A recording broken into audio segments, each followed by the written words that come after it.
She thought the worst thing that could happen that night was public humiliation. She had no idea that one sentence from the most feared man in the city was about to change her life forever. Madeline Carter spent most of her life learning how to survive embarrassment. She learned it when the electricity in her family's apartment was shut off 3 times in one winter. She learned it when her mother started hiding overdue bills in kitchen drawers, so her younger brothers would not see them. She learned it when people at school made fun of her thrift store shoes and the old sedan her father drove before he disappeared from their lives for good. At 26 years old, Madeline knew exactly what it felt like to be looked down on. She lived in a small apartment in the Bronx with her mother and younger brother. The apartment smelled like old paint and cheap coffee. The sink leaked. The heating barely worked. Every month felt like a race against unpaid rent, medical bills, and late notices. Her mother suffered from severe arthritis and could no longer work full-time. Her brother, Caleb, had dropped out of community college after their mother became sick. He worked part-time at a grocery store, but most of the pressure still landed on Madeline. She worked 2 jobs. During the day, she answered phones at a law office in Manhattan. At night, she served drinks at a small jazz bar downtown. She barely slept. Most weeks, she survived on coffee, stress, and the false hope that things would eventually get better. But they never did. That Thursday afternoon, Madeline sat at her desk inside the law office while staring at another text from her landlord. 3 days late again. Pay by Friday or leave. Her chest tightened. A few minutes later, her phone buzzed again. This time it was her mother. Madeline answered immediately. Her mother sounded tired, weak. The pharmacy would not refill one of her medications without payment first. Madeline closed her eyes. She promised she would find the money somehow. She always did. By the end of the workday, she felt exhausted before the night had even started. That was when her boss called her into his office. Daniel Whitmore was one of the senior partners at the law firm. He came from old money, wore expensive suits, and treated everyone around like they existed to make his life easier. Madeline stood in front of his desk while he looked through paperwork. "There's a dinner tonight," he said without looking at her. "Charity event, big donors, politicians, business people." Madeline frowned slightly. "What does that have to do with me?" He finally looked up. "My assistant canceled. I need someone to help check guests in and handle paperwork." Madeline immediately thought about saying no. She still had a shift at the jazz bar later that night. But then Daniel mentioned overtime pay. $300. That was enough to buy her mother's medication and make a partial rent payment. So she agreed. By 7 o'clock, Madeline stood outside one of the most expensive hotels in Manhattan. The Beaumont Palace looked more like a museum than a hotel. Tall golden windows stretched across the building. Expensive cars lined the entrance. Men in tuxedos and women in designer gowns moved through the lobby like they belonged in another world. Madeline felt out of place the second she stepped inside. She wore the nicest dress she owned. It was dark blue, simple, and modest. She had bought it 3 years earlier for her cousin's wedding and only wore it on special occasions. But the second she entered the ballroom, she realized it was not enough. The women around her wore diamonds, silk gowns, and shoes that probably cost more than her monthly rent. Their hair looked perfect. Their makeup looked expensive. Their smiles looked fake. Madeline stood near the entrance table holding guest lists and trying not to feel invisible. At first, everything stayed manageable. She checked names, answered questions, and directed guests toward their tables. Then the comments started. One older woman looked Madeline up and down before handing over her invitation. "You work here, right?" she asked. Madeline nodded politely. The woman smiled in a way that did not feel kind. I could tell. Later, another guest asked if she was part of the cleaning staff. A younger woman wearing a white designer gown laughed quietly when Madeline mispronounced the name of a French wine. "You could always tell when someone did not grow up around money," the woman said to her friends. They laughed like Madeline was not standing right there. By the time dinner started, her face felt hot with embarrassment. She moved through the ballroom quietly, trying not to attract attention. The ballroom itself looked beautiful. Crystal chandeliers hung from the ceiling. White flowers covered every table. Soft music played in the background, while waiters carried trays of champagne through the crowd. Madeline should have felt lucky to be there. Instead, she felt like she had accidentally walked into a place where people like her were never supposed to exist. Near the center of the ballroom stood a group of wealthy women, surrounding a tall blonde woman named Vanessa Beaumont. Vanessa came from one of the richest families in the city. She was beautiful, cruel, and painfully aware of both things. Madeline had met her once before when Vanessa came into the law office to meet Daniel Whitmore. Vanessa noticed her immediately. A slow smile crossed her face. Well, Vanessa said loudly enough for the people around her to hear, "I almost didn't recognize you without a phone in your hand." The women beside her laughed. Madeline tried to stay calm. "I'm just helping with the event tonight." Vanessa looked at her dress. "That's brave." Madeline frowned. "What is wearing that dress in public?" More laughter. Madeline felt her stomach twist. One of Vanessa's friends stepped closer. "Where did you get it?" the woman asked. "A thrift store?" Vanessa tilted her head slightly. No. I think it belonged to someone's grandmother first." The group laughed again. Madeline looked around the room quickly. People were staring now. Not everyone, but enough. Enough to make her feel exposed. Enough to remind her exactly where she stood in rooms like this. She swallowed hard and tried to walk away. Vanessa stepped in front of her. "Relax," she said with a fake smile. "We're just having fun." Madeline looked directly at her. "You're having fun." Vanessa's smile faded slightly. One of the men standing nearby looked Madeline over. "She's pretty," he said, "in a neighborhood kind of way." The people around him laughed. Madeline stood completely still, because moments like that always felt the same. No matter how old she got, no matter how hard she worked, people with money always found ways to remind her that they thought she was less than them. Vanessa crossed her arms. "You know what your problem is?" she asked. Madeline said nothing. "You walk into places like this and act like you belong here." The room around them felt quieter now. Even people sitting at nearby tables had started paying attention. Vanessa stepped closer. "But you don't." Madeline's face burned with humiliation. For 1 second, she thought about leaving. She could walk out of the ballroom, leave the hotel, and never come back. But then she thought about her mother's medication, her rent, her brother. She needed the money, so she forced herself to stand there and take it. Vanessa looked satisfied. "You should be grateful people even let you in the room." That sentence hit harder than all the others, because Madeline had spent her whole life feeling like she needed permission to exist in places built for people with more money, more power, and more connections. For one horrible second, she felt 14 years old again, standing in a school hallway while girls in expensive clothes laughed at her second-hand shoes. She looked down at the floor because she refused to let them see tears in her eyes. Then the ballroom doors opened. Everything changed. The room became quieter almost instantly. Madeline looked up. Several men in black suits entered first. They moved through the crowd with the calm confidence of men who were used to being feared. Then he walked in. Roman Moretti. Everyone in New York knew that name. Some people called him a businessman. Others called him something worse. Stories followed him everywhere. He owned clubs, restaurants, hotels, and half the real estate near the waterfront. Politicians attended his parties. Athletes shook his hand. Powerful men avoided making him angry. People whispered that he came from one of the last real Mafia families left in the city. Madeline had never seen him in person before. He looked taller than she expected. Broad shoulders, dark tailored suit, black tie, sharp jawline, dark hair brushed neatly back. A gold watch rested beneath the sleeve of his jacket.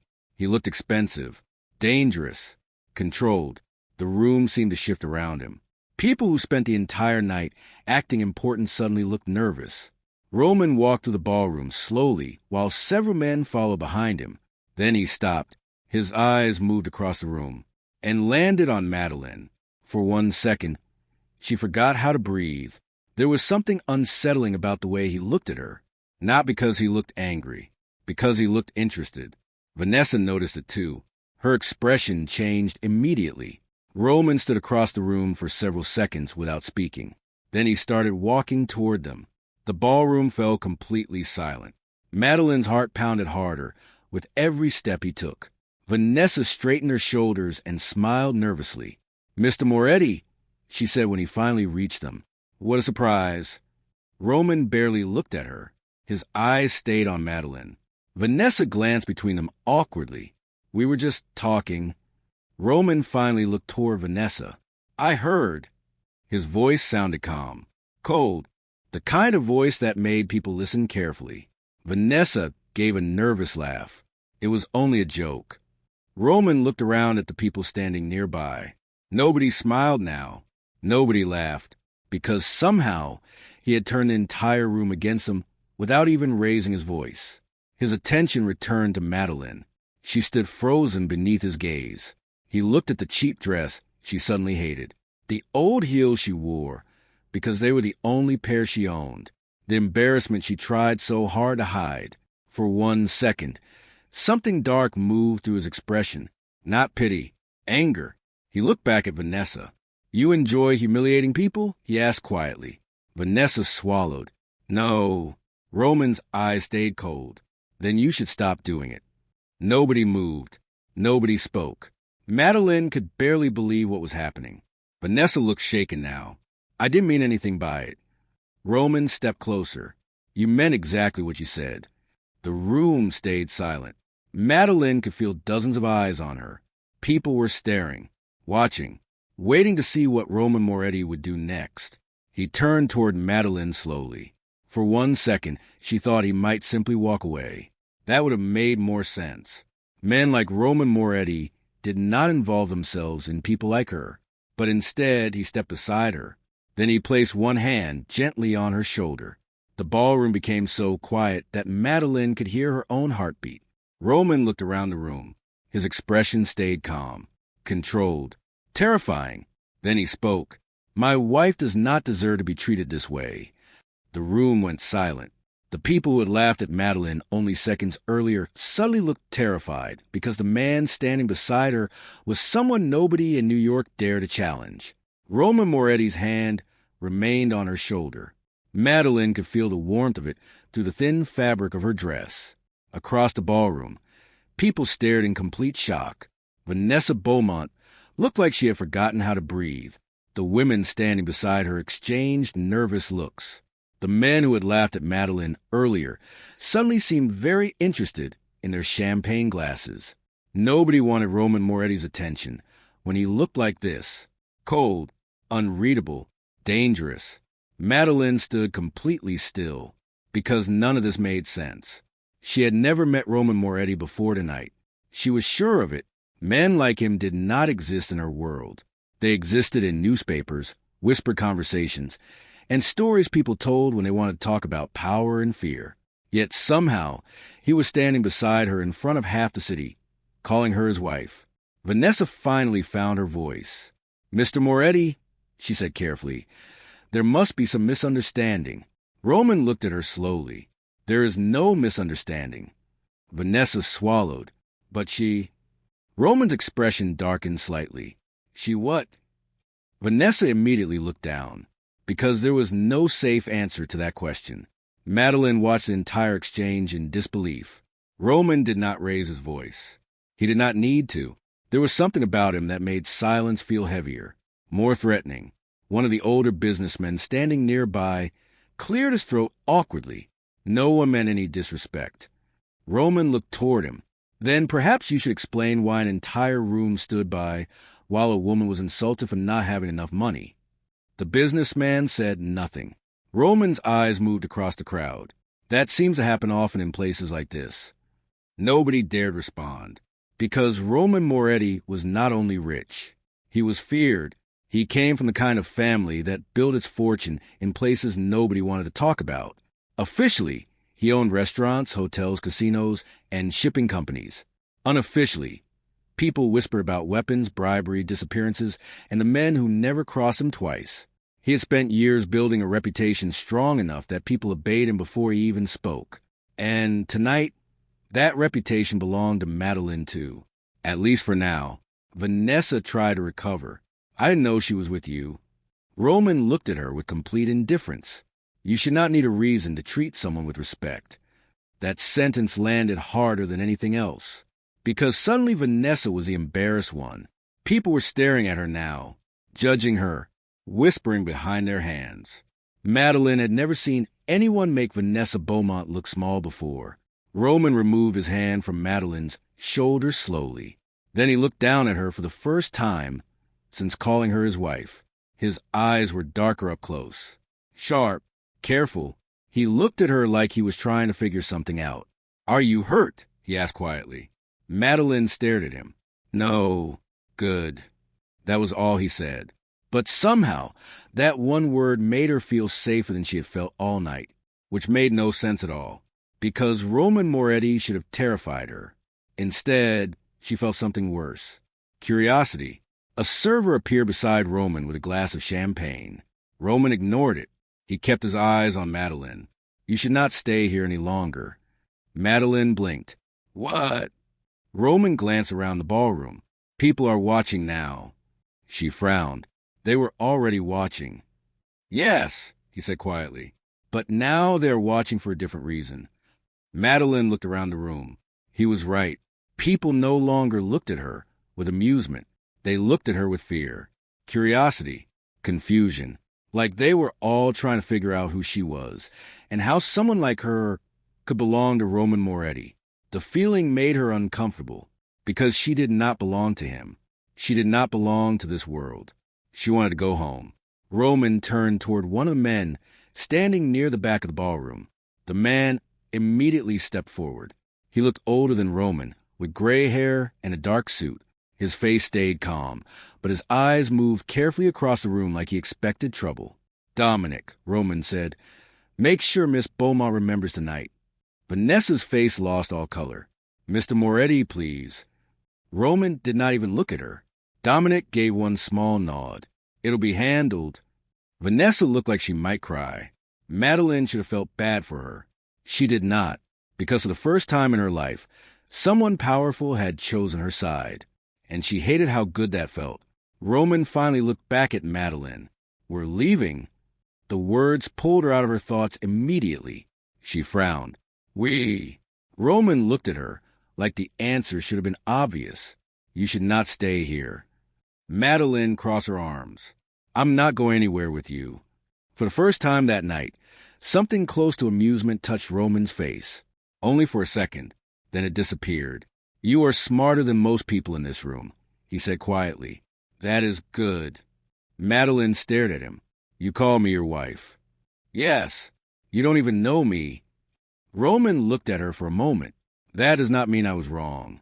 The answer made her chest tighten, because he said it so calmly, like there was something she did not understand yet.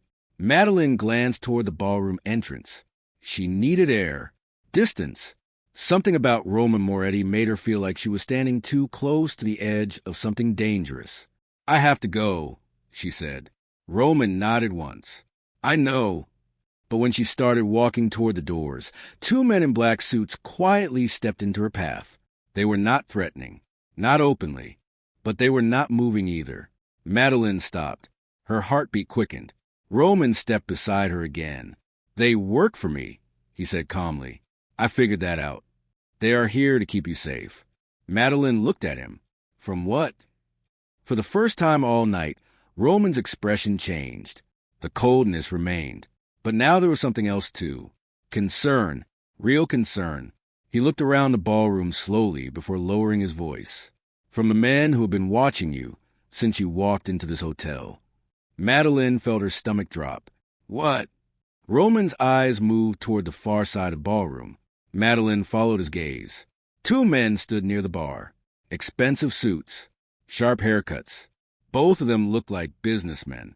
But neither of them had taken their eyes off her all night. One of them looked away when he noticed Roman watching. The other did not. Madeline felt cold all over. "Who are they?" she asked quietly. Roman stayed silent for a second. "People you do not want to meet." Her chest tightened. "Why would anyone be watching me?" Roman looked down at her. "That is what I intend to find out." The answer terrified her more than it should have, because deep down, she knew Roman was not lying. Whatever this was, It had started before he walked into ballroom. Madeline looked back toward the two men near the bar. They were gone. She swallowed hard. I want to leave. Roman nodded once. That is the first smart thing you have said tonight. Before she could answer, Daniel Whitmore rushed across the ballroom toward them. He looked pale, nervous. Mr. Moretti, he said quickly, I had no idea any of this was happening. Roman looked at him without emotion. You invited her here. Daniel looked confused. She works for me. Roman's eyes hardened. And you left her standing alone in a room full of people who thought humiliating her was entertainment. Daniel opened his mouth, then closed it again, because there was nothing he could say. Roman stepped closer. You should have protected her. Daniel looked terrified now. I'm sorry. Roman looked completely unimpressed. You should be.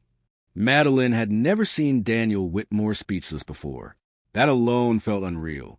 Roman turned away from him without another word. He looked at Madeline. Come with me. She hesitated. Everything inside her told her to say no. He was dangerous, powerful, the kind of man people feared for a reason. But staying here suddenly felt worse. Roman noticed her hesitation. I am not asking twice. Madeline looked around the ballroom one last time. Nobody would help her here. Nobody would protect her. Because the second Roman called her his wife, she stopped being invisible. And invisible had been safer. Slowly, she nodded. Roman placed one hand lightly against the middle of her back and guided her toward the ballroom doors. The room stayed silent as they walked out together. Every person in that ballroom watched them leave. Madeline could feel it. The whispers, the stares, the rumors already starting. Outside, the night air felt colder. A long black car waited near the hotel entrance. 2 SUVs sat behind it. Roman's men stood near the doors. One of them opened the back seat for her immediately. Madeline stopped beside the car. She looked at Roman. Who are you, really? Roman stood in front of her beneath the bright hotel lights. He looked exactly like the stories people told. Expensive suit, cold eyes, too calm to be harmless. Someone who just saved your life, he said quietly. Madeline frowned. From what? Roman glanced toward the hotel entrance, then back at her.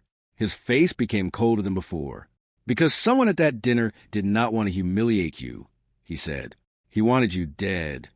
She thought Roman Moretti was only a rich and dangerous man.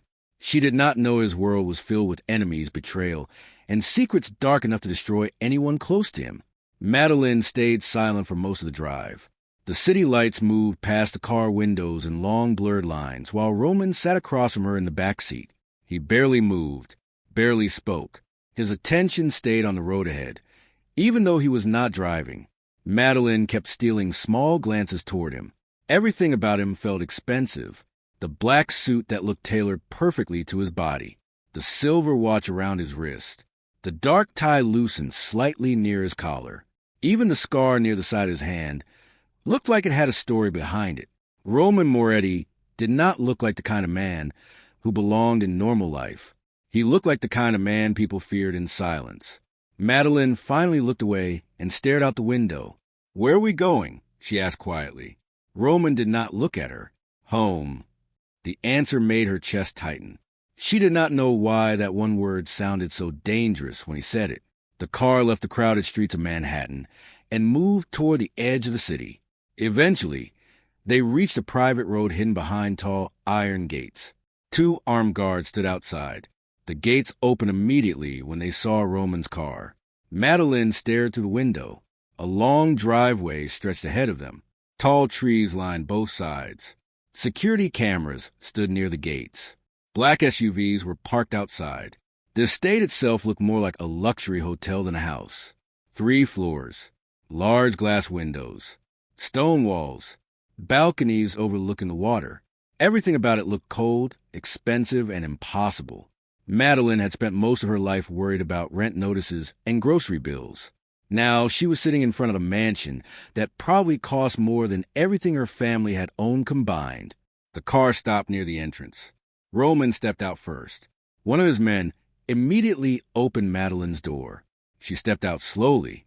The cold air hit her face. For a second, She just stood there staring at the house. Roman looked at her. "You are safe here." Madeline almost laughed. Nothing about this place felt safe. A man in a gray suit walked down the front steps toward them. He looked older than Roman, maybe in his 50s. Gray hair, sharp eyes, calm face. Madeline recognized him immediately. He was the same man Roman called Dominic at the dinner. "Everything is secure," Dominic said quietly. Roman nodded once. "Any movement?" Dominic glanced briefly toward Madeline. "Not yet." Roman's jaw tightened slightly. Madeline noticed it immediately, because suddenly she understood something. They were not talking about business. They were talking about her. Roman started toward the house. Madeline followed him inside. The mansion looked even more expensive from the inside. Marble floors, tall ceilings, modern furniture, large chandeliers, paintings covering the walls. Everything looked clean enough to belong in a museum. Two women stood near the staircase in elegant dresses. The second they saw Madeline, their expressions changed. One of them looked her up and down slowly. Her eyes paused on Madeline's cheap heels, simple makeup, and wrinkled dress. "You brought her here?" the blonde woman asked. Roman looked at her. "Yes." The woman crossed her arms. "She does not exactly fit in." Roman's expression darkened instantly. She was not brought here to fit in. The woman looked embarrassed immediately. Madeline looked away. She hated this feeling. The judging looks. The quiet insults. It followed her everywhere. Roman noticed her face. For 1 second, something softened in his expression. Not much, just enough for her to see it. "Dominic," Roman said calmly, "show them out." The two women looked shocked. "Roman? Now." Neither woman argued, because people around Roman never argued when he looked like that. They quickly grabbed their things and disappeared upstairs. Madeline stared at him. "You did not have to do that." Roman looked at her. "Yes, I did." That answer stayed with her, because nobody had ever defended her so quickly before. Not her co-workers. Not Daniel. Not even some members of her own family. Roman walked toward a large office near the back of the house. "Stay here," he said. Madeline frowned. "Where you going?" "I need to make a few calls." He disappeared into the office with Dominic and two other men. Madeline stayed alone in the massive living room. For the first time all night, she finally had a chance to breathe. She walked slowly through the room. Everywhere she looked, she saw proof of Roman's power. Expensive artwork, rare books, photographs of Roman standing beside politicians, business leaders, athletes, and famous people. There was even a framed picture of him shaking hands with a senator. Madeline stopped in front of it, because Roman did not only know powerful people knew him. That made him even more dangerous. A sound near the hallway pulled her from her thoughts. Two men in dark suits walked past the living room carrying weapons. Real weapons, not small guns hidden beneath jackets. Large rifles. Madeline felt her stomach tighten. One of the men noticed her looking. "Do not worry," he said calmly. "This is normal." That answer did not make her feel better. If anything, it made things worse. Because only men like Roman lived in a world where armed guards and loaded rifles counted as normal. Madeline slowly walked toward the kitchen. The house felt too big, too quiet, too controlled. She found a glass of water and stood near the counter. That was when she heard voices coming from the office. The door was not fully closed. Madeline knew she should walk away. Instead, she stayed where she was. "You should not have brought her here," one man said. Madeline recognized Dominic's voice immediately. Roman answered. She had nowhere else to go. "That does not matter." The room went quiet for a second. Then Dominic spoke again. "If people find out who she is, they will come after her." Madeline froze. Roman's voice became colder. "No one knows who she is." "Not yet," Dominic said. "But they will." Madeline's heartbeat quickened. "Who she is? What did that mean?" Roman stayed silent. Dominic lowered his voice. "You know what happened last time." The room became quiet again. Madeline stepped a little closer to the hallway. She could not stop herself now. One of the other men finally spoke. "We should move her somewhere else." No, Roman said immediately. Roman, I said no. His voice sounded harder now, more dangerous. She stays here. Madeline pressed herself closer to the wall, because for the first time since meeting Roman, she realized something terrifying. This was not random. He had not protected her at the dinner, because he felt sorry for her. There was another reason. Something he was hiding, something connected to her. She heard footsteps. Quickly, she stepped away from the hallway and pretended to look out one of the windows. A few seconds later, Roman walked into the living room. He looked exactly the same as before. Calm, cold, controlled. But now Madeline knew better. There was something happening beneath the surface. Something he was not telling her. Roman looked at the untouched glass of water in her hand. You should eat something. Madeline turned toward him. I am not hungry. Roman studied her face for a moment. You heard us talking. It was not a question. Madeline looked away. I heard enough. Roman stepped closer. What did you hear? Madeline crossed her arms. That people are going to come after me. Roman said nothing. That I am not safe. Still nothing. That there is something about me you are not telling me. For the first time all night, Roman looked tired. Not physically. Emotionally. Like he was carrying too much. You should get some sleep, he said quietly. Madeline stared at him in disbelief. That is not an answer. It is the only one you are getting tonight. She hated that answer, because it made her feel powerless again. Roman turned slightly toward the staircase. There is a room ready for you upstairs. Madeline did not move. You think I should trust you? Roman looked at her for a long moment. No, he said quietly. I think you should trust that I am the only person trying to keep you alive.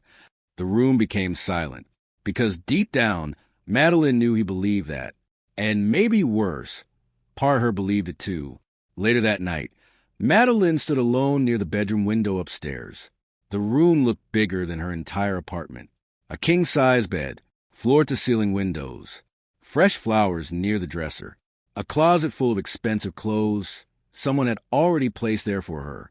Everything felt unreal, but none of it made her feel comfortable, because she could not stop thinking about what Dominic said.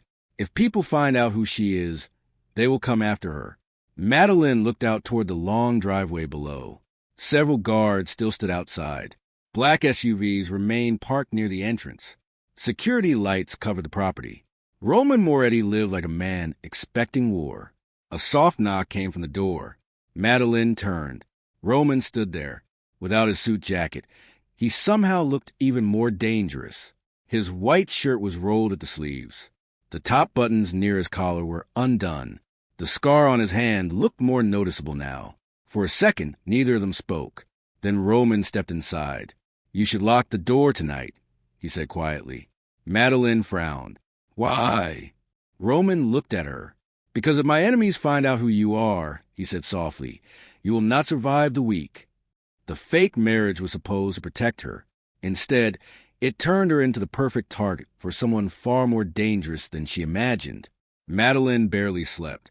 Roman's warning stayed in her mind long after he left her bedroom. If his enemies found out who she was, she would not survive the week. She kept replaying the sentence over and over while staring at the ceiling. By morning, she looked exhausted. Sunlight covered the mansion in soft gold light, but nothing about the house felt warm. Guards stood outside every entrance. Black SUVs remained parked near the gates. Men in dark suits moved through the hallways, speaking quietly into phones. Roman Moretti's world never truly rested. Madeline found him downstairs in the kitchen. He stood near the large marble counter, wearing a black dress shirt with the sleeves rolled up. A cup of coffee sat untouched beside him while Dominic spread papers across the table. Roman looked up the second she entered the room. For one brief moment, his expression changed. Softer, then it disappeared. You should have slept longer, he said quietly. Madeline crossed her arms. You should have told me the truth. Dominic glanced between them awkwardly. Roman looked back down at the papers.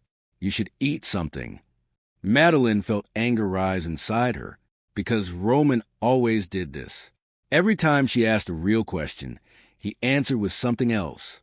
I heard what Dominic said, she said. I know someone is coming after me. Roman stayed silent. That makes me think I deserve to know why. The kitchen became quiet. Dominic slowly stepped away from the table. I'll wait outside. The second he left, Madeline looked back at Roman. He looked tired, not weak, just tired in the way powerful men looked when they had not trusted anyone in years. Roman leaned one hand against the counter.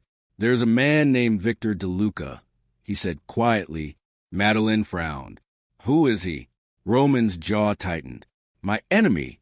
That answer felt too small, because the way Roman said his name sounded personal, dangerous. Victor used to work with my family, Roman continued. Years ago, he was one of my father's closest allies. Madeline stayed silent. Then he decided he wanted more. Roman looked out toward the windows. More power, more money, more territory. And now, Roman looked back at her. Now he wants everything I have. The room became quiet. Madeline swallowed. And because everyone thinks I'm your wife. Roman nodded once. You became important. The answer made her stomach tighten, because suddenly, this fake marriage no longer felt like protection. It felt like a target on her back. Roman stepped closer. That is why you do not leave this house without me. Madeline looked at him. You keep giving me orders like I belong to you. Roman's expression darkened slightly. I keep giving you orders because people want to hurt you. Madeline looked away first, because deep down, she knew he was right. That afternoon, Roman had to leave his state for a meeting downtown. Madeline stayed behind with 2 guards near the gardens behind the mansion. The property stretched across several acres near the water. Beautiful flowers, stone walkways, tall trees. Everything looked peaceful.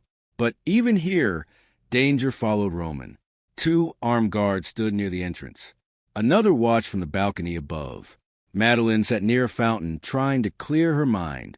That was when she noticed a woman watching her. She stood near the far side of the garden, wearing a cream-colored dress and dark sunglasses. Beautiful, elegant, the kind of woman who looked like she belonged beside men like Roman. Madeline frowned. She had not seen her before. The woman walked closer slowly. You must be Madeline. Her voice sounded smooth. Cold. Madeline stood. Yes. The woman smiled, but it did not reach her eyes. I'm Isabella Laurent. Madeline did not recognize the name, but one of the guards near the fountain suddenly looked uncomfortable. That was enough to make her nervous. Isabella glanced around the property. I used to come here often. Madeline stayed quiet. Roman and I were close once, Isabella continued. There was something sharp in her voice, something almost cruel. Madeline crossed her arms. Okay. Isabella looked her up and down slowly. I have to admit, I expected someone different. Madeline said nothing, because she already knew what kind of woman Isabella was. The type who smiled while insulting people. The type who would spend her whole life making other women feel small. Isabella stepped closer. You should be careful, she said softly. Madeline frowned. Why? Isabella looked toward the mansion. Because women who get too close to Roman never last very long. Madeline felt cold all over. Before she could answer, one of Roman's guards stepped forward. Miss Laurent, you need to leave. Isabella looked amused. Tell Roman I said hello. Then she turned and walked away. Madeline watched her disappear toward the front gate. The entire exchange left a bad feeling in her chest. Because Isabella did not sound jealous. She sounded certain. That evening, Roman returned home later than usual. The second he walked inside, Madeline confronted him. Who is Isabella Laurent? Roman stopped walking. For one brief second, real anger flashed across his face. Did she come here? Madeline looked surprised. Yes. Roman looked toward one of his guards. Why was she allowed inside? The guard lowered his eyes immediately. She said she only wanted to speak to Miss Carter. Roman's expression darkened instantly. Make sure she never gets near this house again. The guard nodded and disappeared immediately. Madeline stared at Roman.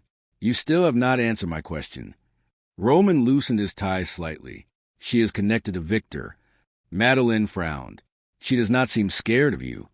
Roman looked at her. She should be.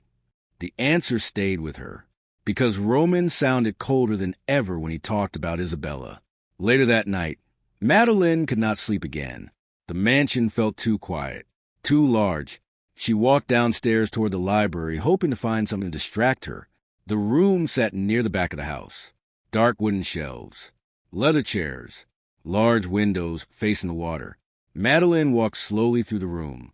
That was when she noticed a door slightly open near the far wall. An office. Roman's office. She knew she should leave. Instead, she stepped inside. The room looked exactly like the rest of Roman's world. Expensive, organized, controlled.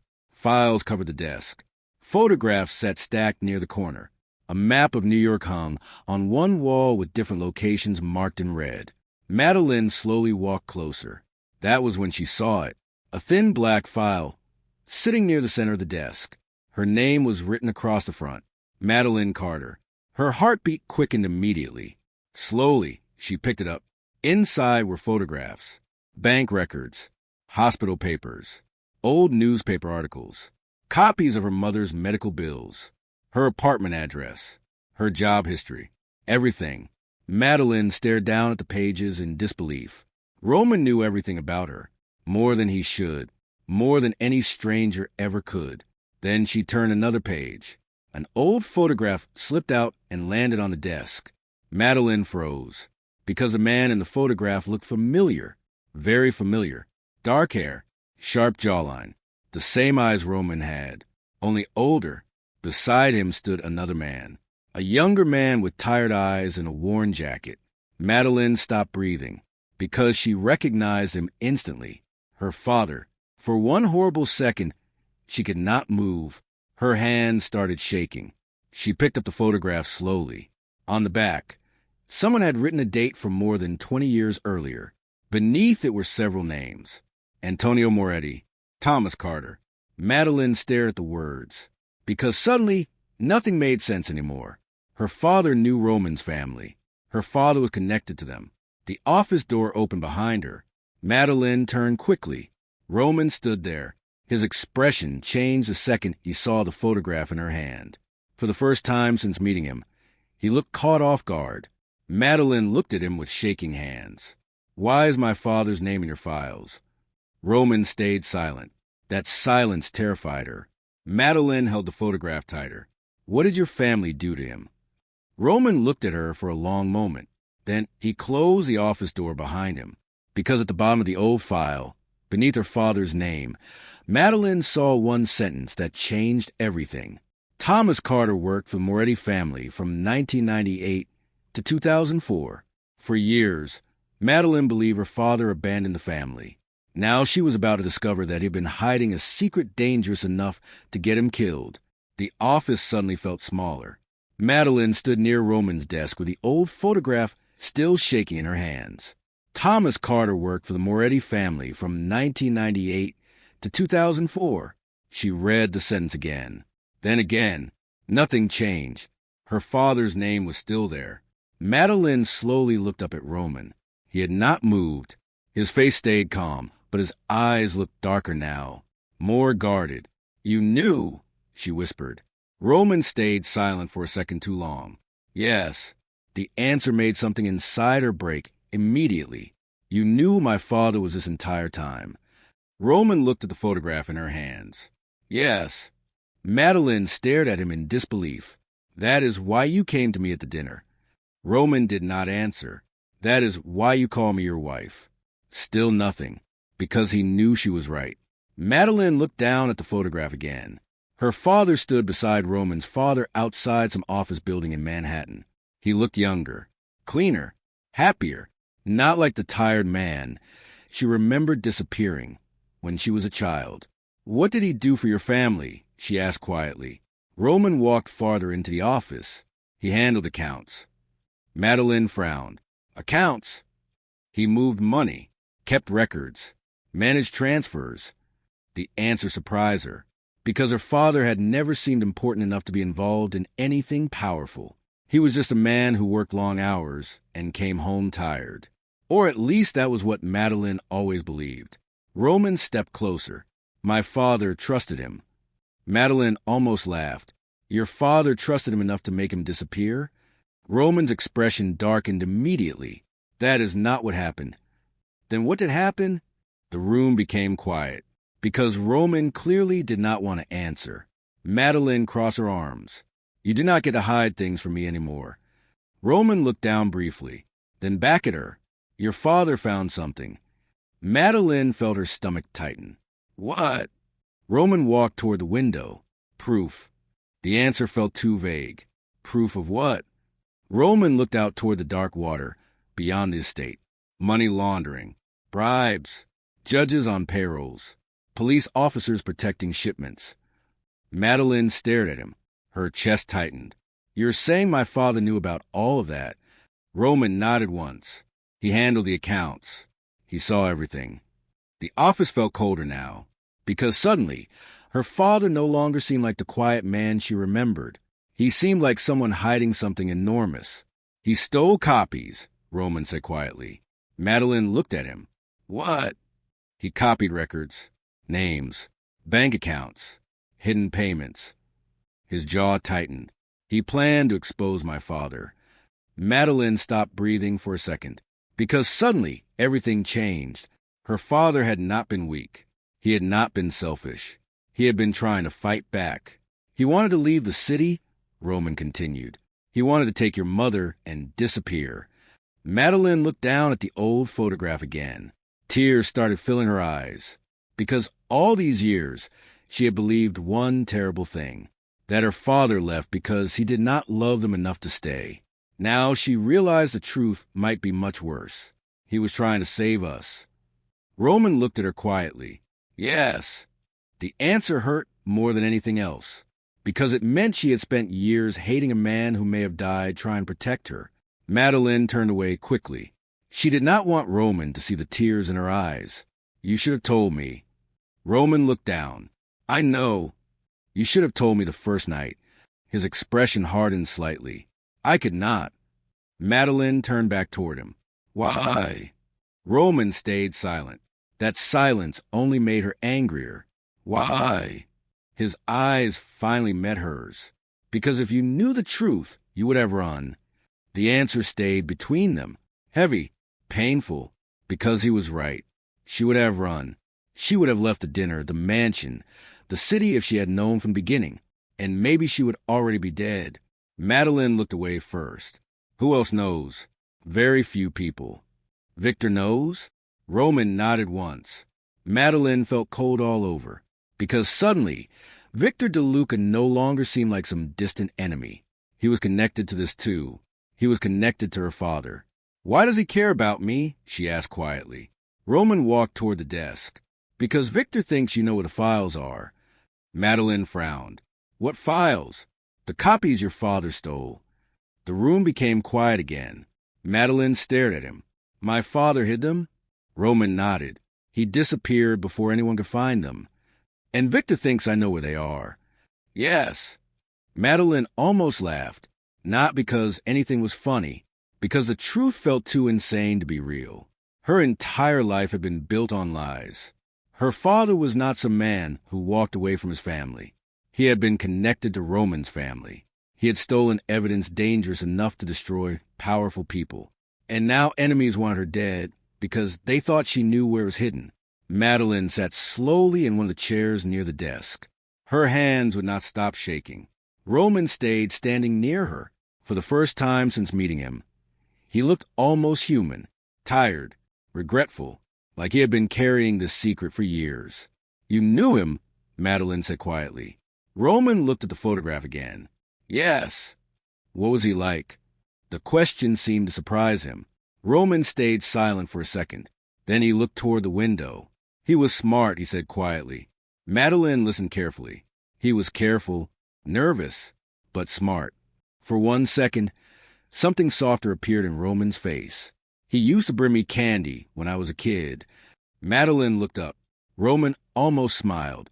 Whenever my father yelled at me, your father would find me afterward and tell me not to listen. The room became still, because suddenly, Madeline saw something she never expected. Her father had not only known Roman, he had cared about him.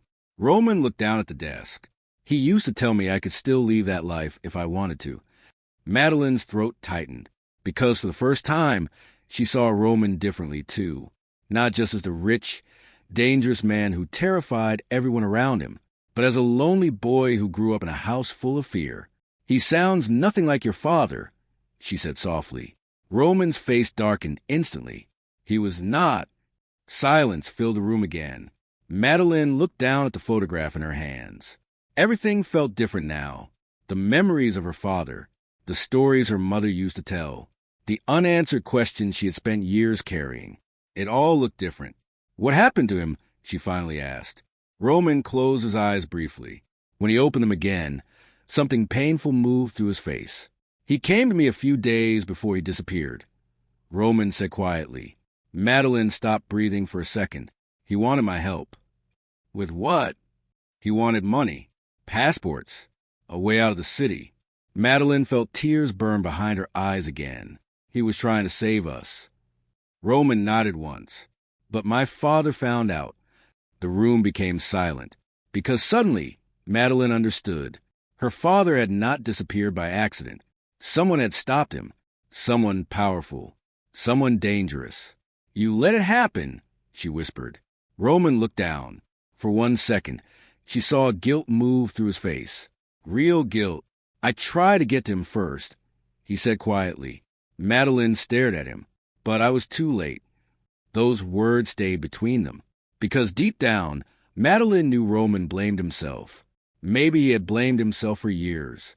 She looked away quickly, because she did not know what hurt more, the fact that her father died, or the fact that Roman had known the truth the entire time.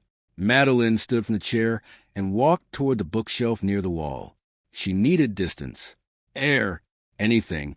That was when she noticed another small box sitting on the shelf. Old wood, locked, a name written across the front. Thomas Carter. Madeline turned toward Roman immediately. "What is this?" Roman looked at the box. His expression changed instantly. For one brief second, he almost looked nervous. Slowly, he walked toward her. "He left it with me years ago," Roman said quietly. Madeline stared at him. "You kept this?" Roman nodded once. "I was waiting until the right time." Madeline felt anger rise inside her again. "Everyone keeps waiting for the right time while lying to me." Roman looked at her. "I was trying to protect you." Madeline almost laughed. "People keep saying that too."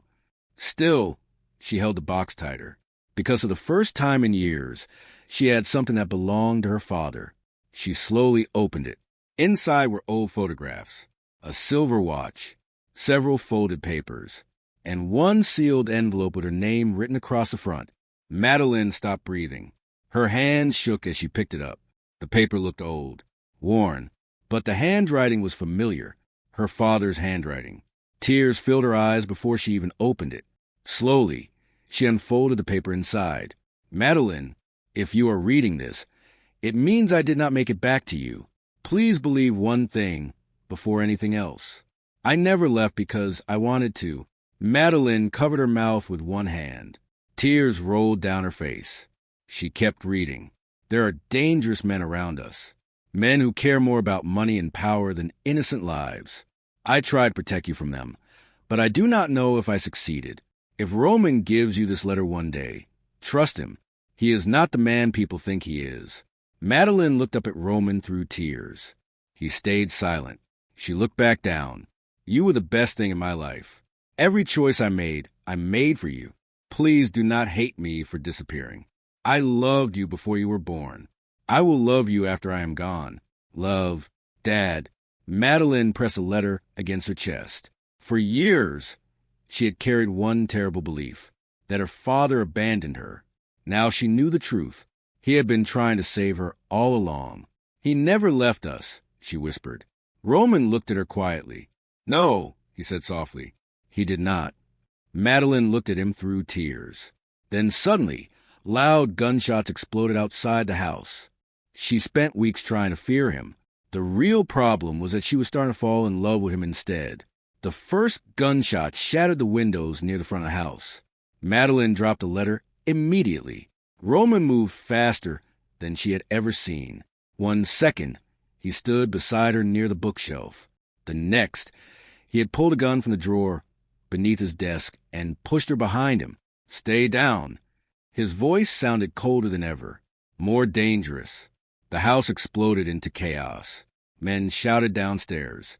More gunshots tore through the front windows. Madeline covered her ears as Roman grabbed her wrist and pulled her toward the back of the office. Dominic burst through the doorway with 2 armed guards behind him. "Victor's men are inside the gate," he said quickly. Roman's face hardened immediately. "How many?" "At least 10. Roman looked toward Madeline. "Take her downstairs." Madeline grabbed his arm. "No." Roman looked at her. For 1 second, the chaos around them disappeared. Because despite the gunshots and shouting outside, all she could see was a look in his eyes. Fear. Not for himself. For her. "Go," he said quietly. Madeline wanted to argue. She wanted to tell him she was tired of being hidden while everyone else made decisions for her. But then another gunshot exploded through the wall beside them. Glass shattered across the floor. Roman immediately stepped in front of her. Without thinking, Madeline grabbed onto him. His hand tightened around hers for 1 brief second. Then Dominic pulled her toward the hallway. The next 20 minutes felt unreal. Roman's guards locked down the estate. Armed men filled the hallways. The sound of gunfire echoed across the property. Madeline sat in a secure room beneath the house while Dominic stayed near the door. She could hear Roman's voice through the radio clipped to one of the guards. Calm, controlled, like violence was something he had spent his whole life learning. Eventually, the gunshot stopped. An hour later, Roman finally appeared downstairs. Blood stained one side of his white shirt. A cut near his jaw dripped onto his collar. Madeline stood immediately. "You're hurt." Roman barely looked at the blood. "It's not mine." That answer should have terrified her. Instead, it only made her chest tighten, because the first thing she felt was relief. He was alive. Roman looked at Dominic. "Clear the house." Dominic nodded and left the room with the guards. The second they were alone, Madeline stepped closer. "You could have died." Roman looked at her. "So could you." His voice stayed calm. But there was something beneath it now. Something rougher. More emotional. Madeline looked at the blood on his shirt again. For 1 second, she forgot he was Roman Moretti, the feared man everyone whispered about. All she saw was someone exhausted. Someone carrying too much. Without thinking, she reached toward the cut near his jaw. Roman went still immediately. Madeline's fingers brushed lightly against the skin. "You need stitches," she whispered. Roman looked down at her hand, then back at her face. For 1 second, neither of them moved, because something had changed. Not all at once. Slowly, quietly, like it had been happening from the moment he called her his wife at the dinner. Madeline stepped back first, because she suddenly realized how close they were standing. Roman looked away. "You should get some sleep?" Madeline almost smiled. "You always say that when you do not want to answer something." Roman looked back at her. "And you always ask questions when you should not." For the first time since the shooting started, something lighter moved between them. Not happiness, but something close. Over the next several days, the state felt different. Roman became even more protective. He stopped leaving the property, unless he absolutely had to. More guards arrived. Security cameras covered every part of the house.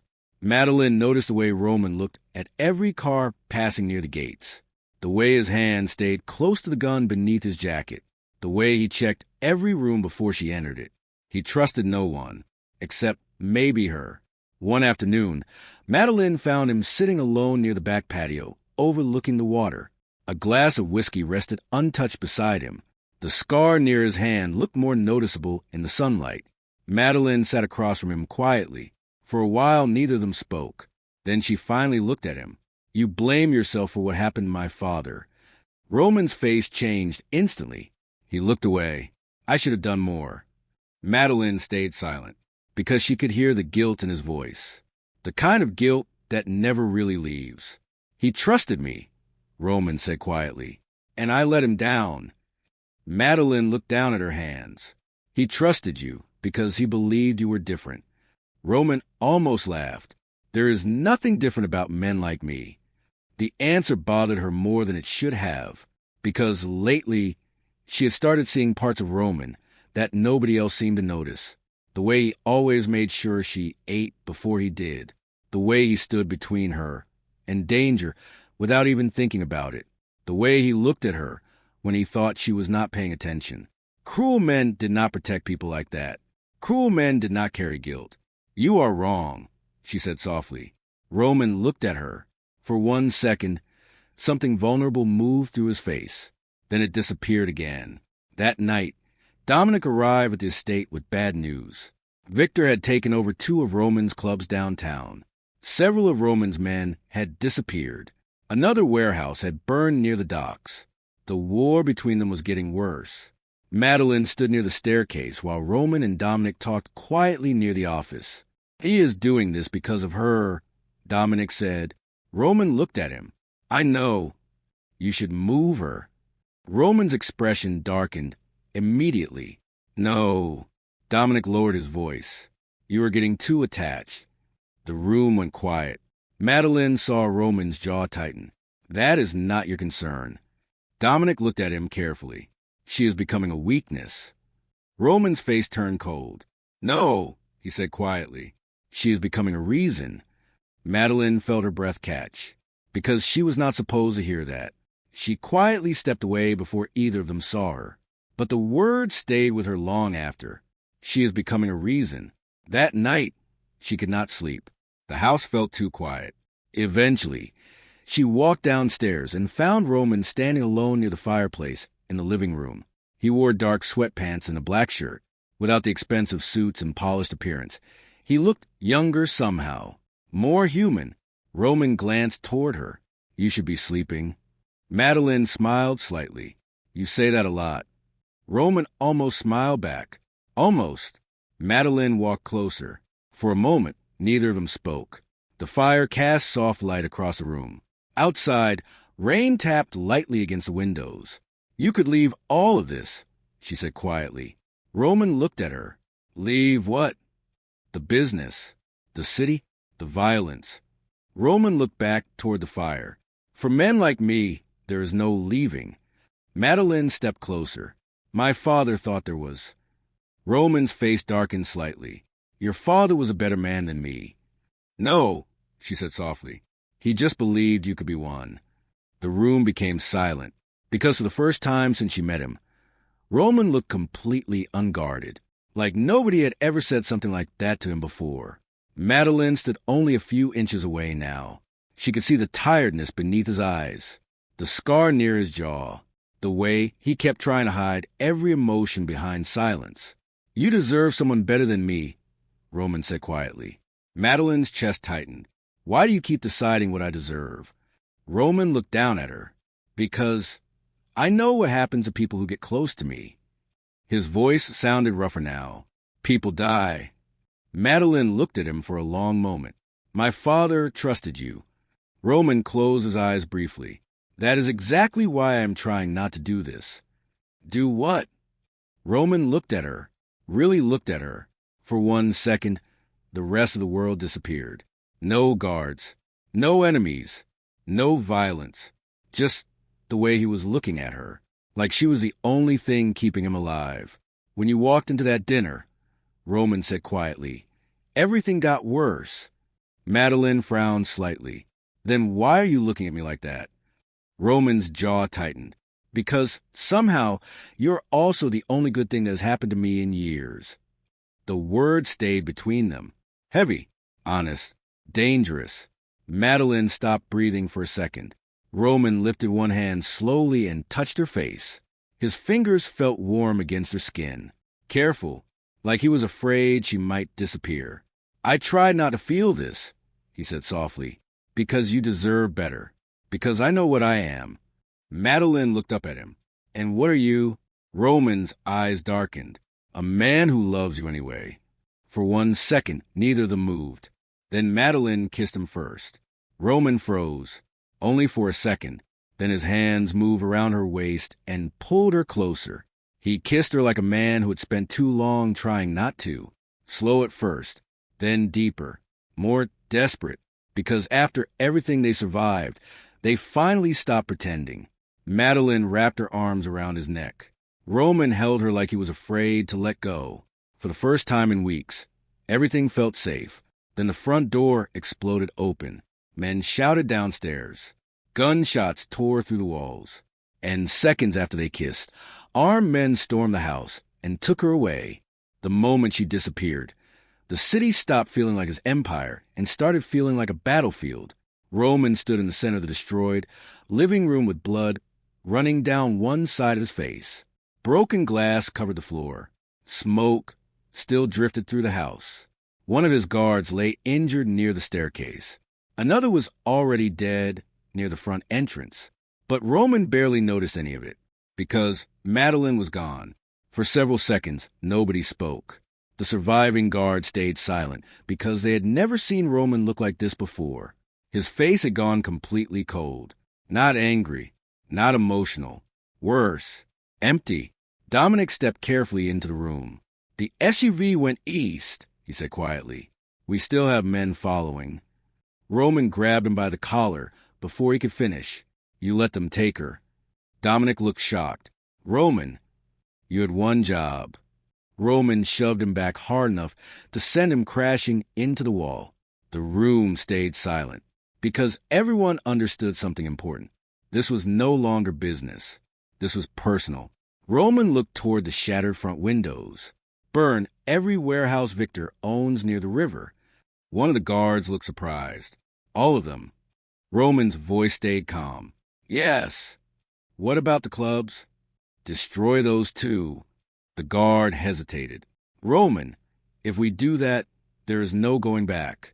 Roman looked at him. There was no going back the second he touched her. Within an hour, the city started burning. One of Victor Kane's private casinos exploded near the waterfront. 2 clubs caught fire before midnight. A warehouse near Brooklyn was emptied and destroyed. 3 of Victor's men disappeared. By sunrise, everyone in the city understood the truth. Roman Moretti had stopped acting like a businessman. He was acting like a man with nothing left to lose.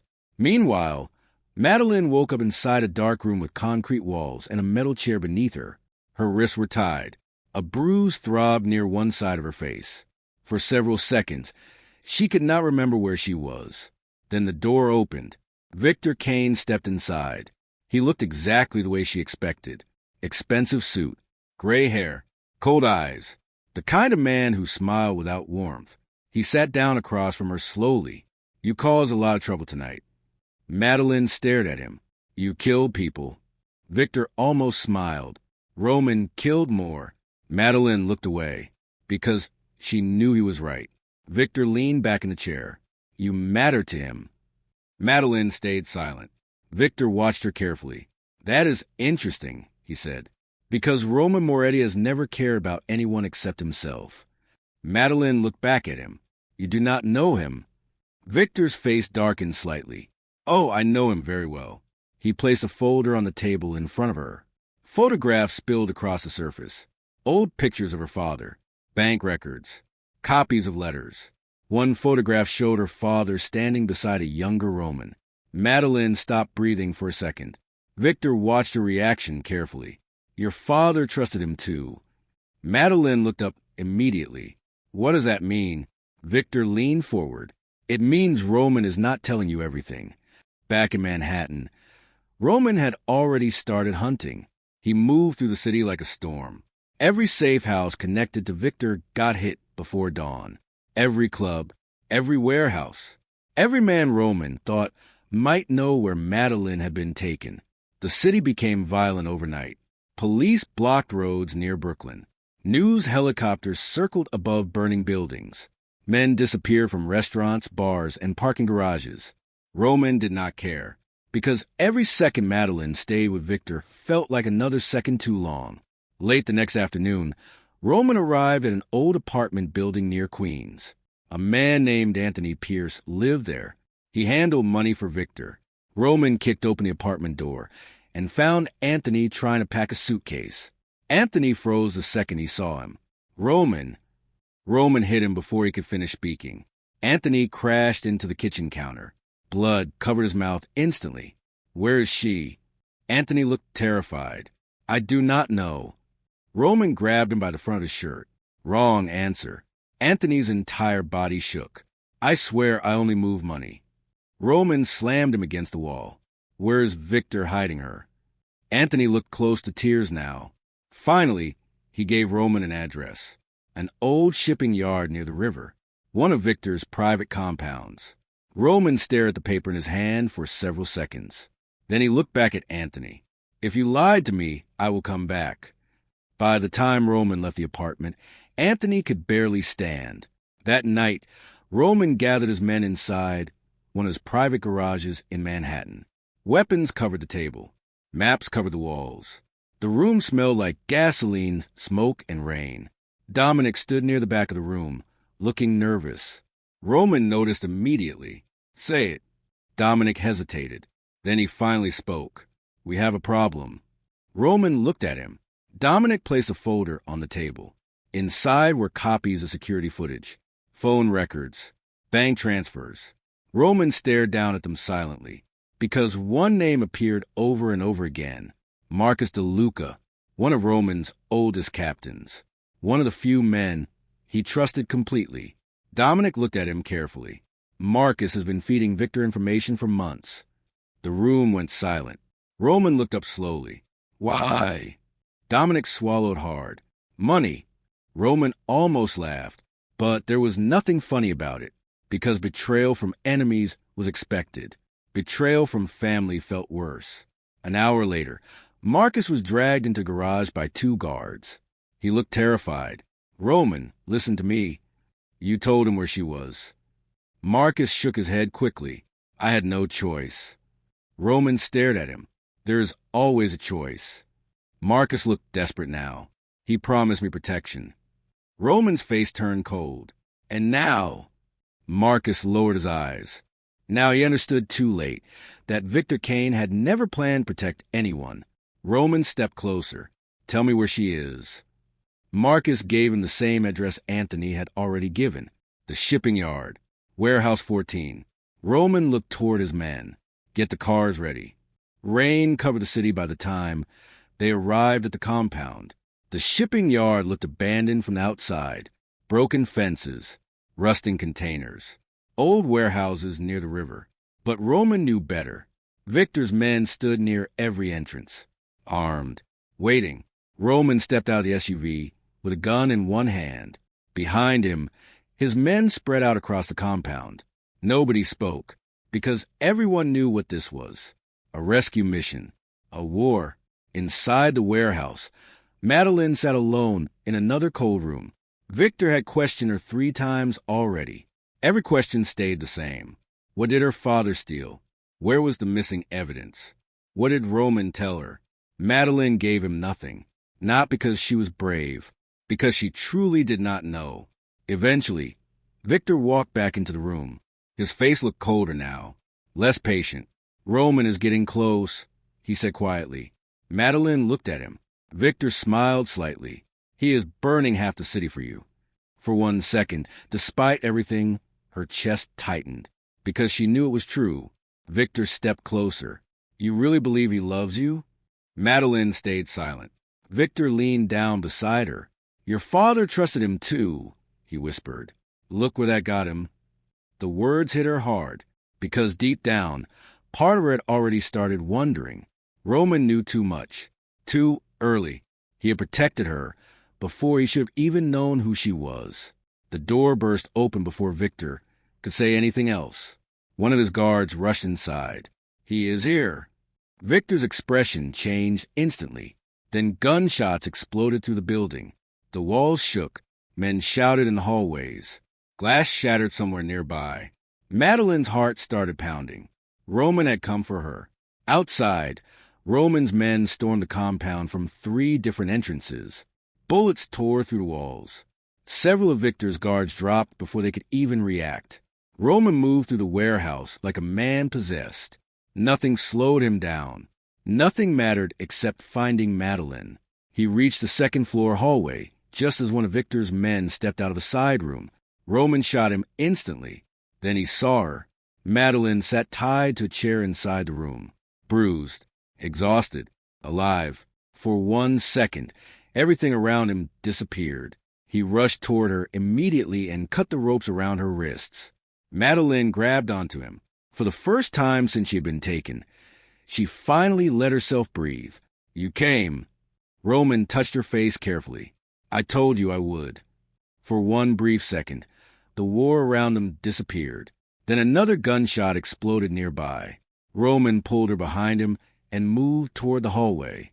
Bodies covered the floor. Smoke drifted through the building. The entire compound was collapsing into chaos. They reached the lower level just as Victor appeared near the back exit with 2 armed guards beside him. Everything stopped. Victor looked at Roman. Roman looked at Victor. Years of hatred sat between them. Victor almost smiled. "You really burned the city for her." Roman's face stayed cold. "Yes." Victor's eyes moved toward Madeline. She was never supposed to matter this much. Roman stepped in front of her immediately. Victor laughed once. Same mistake her father made. Roman's jaw tightened. "You should have left her alone." Victor's expression darkened. Her father should have stayed loyal. Madeline felt sick hearing those words. Because suddenly, she was no longer looking at a rival Mafia boss. She was looking at the man who destroyed her family. Roman lifted the gun slowly. "You killed a good man." Victor looked almost bored. "I protected what mattered." Roman looked at him with complete hatred. "No," he said quietly. "You destroyed everything you touched." For 1 second, nobody moved. Then Victor reached for his gun. Roman fired first. Victor stumbled backward. Blood spread across the front of his shirt. He looked down in shock. Then he collapsed onto the floor. The room went silent. Because just like that, the man who destroyed Madeline's life was gone. Later that night, Roman brought Madeline back to one of his safest apartments in Manhattan. The city looked quiet outside the windows. For the first time in days, nobody was chasing them. Nobody was shooting at them. Nobody was trying to kill them. Roman placed the recovered evidence across the table. Folders, photographs, bank records. Everything Victor had been trying to hide. Madeline slowly looked through the papers. Then she froze, because one name appeared over and over again across the pages. Roman Moretti. And inside the final evidence file, she found the Mafia boss's own name connected to her father's death. She survived humiliation, lies, betrayal, and violence.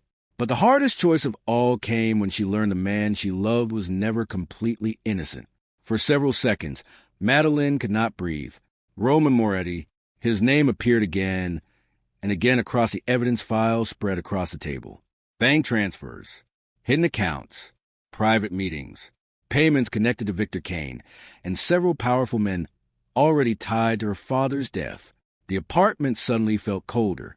Across the room, Roman stood near the window. His expression changed the second he realized what she was looking at. The silence between them became unbearable. "You knew," Madeline whispered.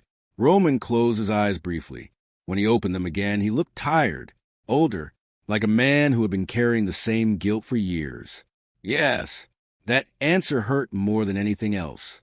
Because after everything they survived together, after everything he protected her from, he still kept this hidden. Madeline slowly stepped away from the table. "What did you do?" Roman stayed silent for a moment too long. Then he finally spoke. "When I was younger, my father used me to move money through fake businesses and offshore accounts." His voice sounded flat, cold, like he hated every word. "I signed papers, opened accounts, delivered cash." Madeline stared at him. "You helped them?" Roman looked away. "At first, I did not understand what I was part of." His jaw tightened. "But later, I did." The room became quiet. Madeline looked back down at the files. Suddenly, all the missing pieces fit together in the worst possible way. Roman was not only connected to her father's death, he was connected to the entire world that destroyed him. You were part of it. Roman looked at her with pain in his eyes. "Yes." The honesty should have mattered. Instead, it only made everything hurt more. "My father trusted you," Madeline whispered. Roman lowered his eyes. "I know. You let him down." Those words hit harder than shouting ever could. Madeline saw in his face immediately. Roman did not defend himself, because deep down he agreed. He came to me because he thought I would help him, Roman said quietly, and I was too weak to stop what happened. Madeline wrapped her arms around herself, because the worst part was not the anger. It was a heartbreak. She loved him. After everything, after all the fear and violence and blood, she still loved him, and now she hated herself for it. You should have told me sooner. Roman nodded slowly. I know. You should have told me before I fell in love with you. For the first time since she met him, Roman looked completely shattered, because those words hurt him more than anything else. Madeline turned away and walked toward the balcony. The city lights stretched below them. New York looked peaceful from this high up, but inside the apartment, everything felt broken again. Roman stayed behind her. He did not touch her, did not ask her to forgive him, because maybe he knew he did not deserve that. For several moments, neither of them spoke. Then Roman finally broke the silence. I never stopped thinking about your father. Madeline stayed still. The night he died, the way he looked at me before he left. His voice became rougher. He told me I still had time to become someone better than my father. Madeline slowly looked back at him. Roman stood in the middle of the room, looking nothing like the feared man who controlled half the city. He looked defeated. I should have gone with him, he said quietly. I should have protected him. The honesty in his voice made something inside her ache, because this was not the Roman the city feared. This was a man who had spent years punishing himself. I spent years trying to fix it, Roman continued. After my father died, I destroyed businesses connected to him. I cut ties with men who worked for Victor. I paid families who lost people because of us. He looked down at the evidence, but none of it changed what happened. The room became quiet again, because he was right. Nothing could bring her father back. Nothing could erase the choices he made. Several days passed before Madeline spoke to him properly again. They stayed inside the apartment. The city still felt dangerous. Victor was gone, but some of his allies were still alive, watching, waiting. Roman spent most of his time in his office, making calls. At first, Madeline thought he was rebuilding his empire. Then one afternoon, she walked into the room and saw contracts spread across the desk. He was selling everything. The clubs, the warehouses, the businesses, the apartments, even the private cars. Madeline looked at him carefully. You are really leaving? Roman looked up from the papers. There is nothing left here worth staying for. She frowned slightly. What about the money? The power? Roman looked at her. For years, I thought those things mattered. He placed the pen down slowly. They never did. Madeline stayed quiet, because for the first time, she realized Roman meant it. He was giving up everything. Not because he had to, because he wanted to. A few days later, the city exploded with scandal. Anonymous files reached reporters, judges, federal agents, and newspapers. Corrupt police officers disappeared from office. Powerful businessmen were arrested. Judges lost their careers. Politicians vanished overnight. Every secret Victor and Roman's father spent years hiding finally came into the light. Television channels called it the biggest corruption scandal in the city's history. Roman never watched any of it. He did not care about revenge anymore. He only cared about finishing what Madeline's father started. One rainy afternoon, Madeline entered Roman's office looking for a book. Instead, she found an old photograph inside one of the desk drawers. Her father stood beside a much younger Roman near a lake. Both of them were smiling. On the back of the photograph, her father had written one sentence: "You are not your father."